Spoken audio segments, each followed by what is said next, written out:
Wala tayong signal ngayon guys. Dito pa tayo sa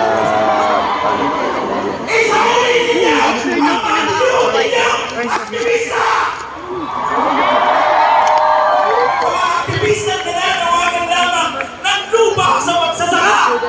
Mga aktivista na nanawagan lamang ng mga tarungang sahod. Ilitaw ninyo ang mga sa Malinao! Sinabi ni Marcos Jr., kasama daw siya sa paglaban sa korupsyon. sobrang dami tao siksikan dito sa Bonita, tapat na Rizal Park, Rizal, sa Zero Lugrans. Ibong Marcos Jr. Isauli ninyo ang nilakad ng mga kaanak namin! Kami mga kaanak ng paglaban ng mga biktima ng karapatang pantao. Kami mga alagad ng sining ay hindi na magpapaloko sa mas nanakaw na yan! Now is not the time to calm down! Now is the time to fight! Kailangan bigyan Okay na kayo naman, Sarah! ng tamang representasyon ang mga manggagawa, magsasaka, ang lahat ng pinagsasabalataan sa gobyerno. Sarah po sa Wala, dito sa Soko. Dito siya. Pero Sarah mabait. Yes. Sarah aktivista. Pero alam na yan. Medic daw po, medic. Medic daw po doon. Kapag binigyan natin ng kapangyarihan ang mamayan, we will not only get what is rightfully ours, we will get our justice!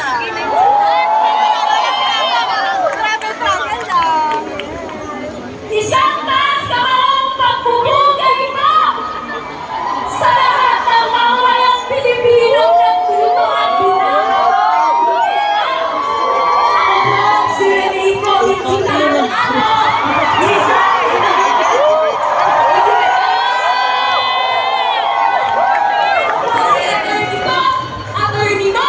attorney natin lahat.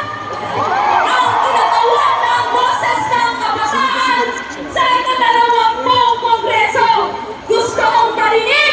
Nasaan ang kabataan?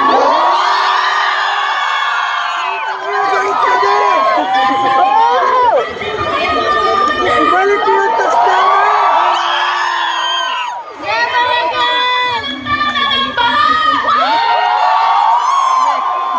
Literal.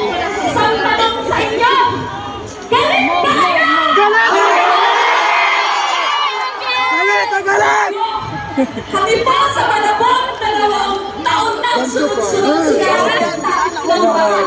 Ito rin ang experience ng iba't ibang bahagi ng Pilipinas.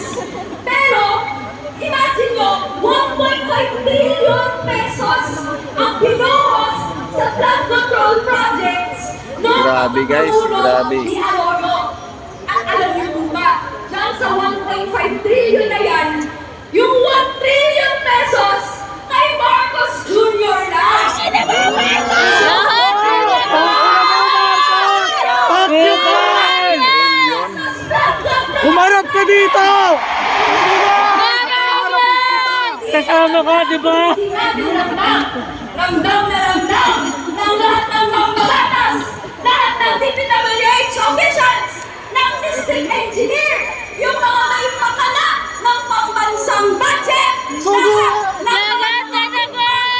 Palagutin! Kongresista Kulong! Kulong! lahat talagan! Palagutin! Ginagaya nila ang Imelda lifestyle ni Imelda Marcos! Tama na matanda yan! Bakit ang kapal ng bayan ng ginitong alahas, mga designer shoes, mga clothing sa ngayon, Mabaw na sa lupa!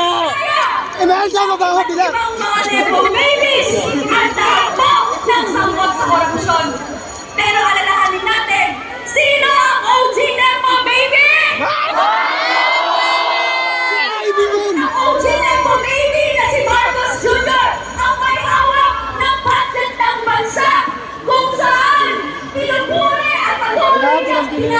ng nanay niya. Pamilya!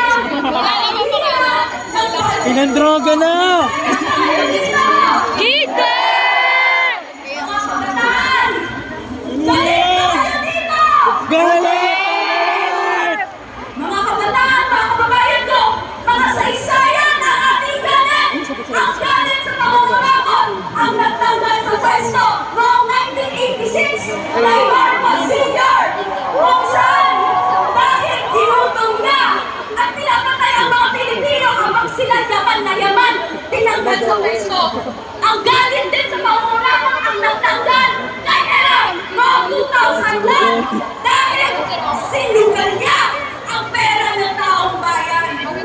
Ngayon po, hindi lang sapat na magalit tayo ngayon.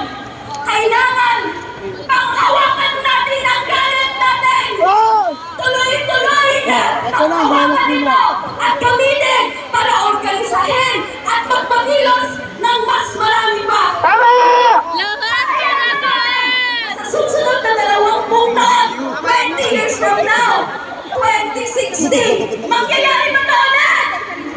Kailangan ang hawak sa atin sa kabataan, sumali ng organisasyon, magkaroon ng mga aktibidades kung saan ilalapapalaganap natin ang alternatibong politika ng pagbabago, hindi na pagbulo. Anong ano mo kaya, Sir Gord?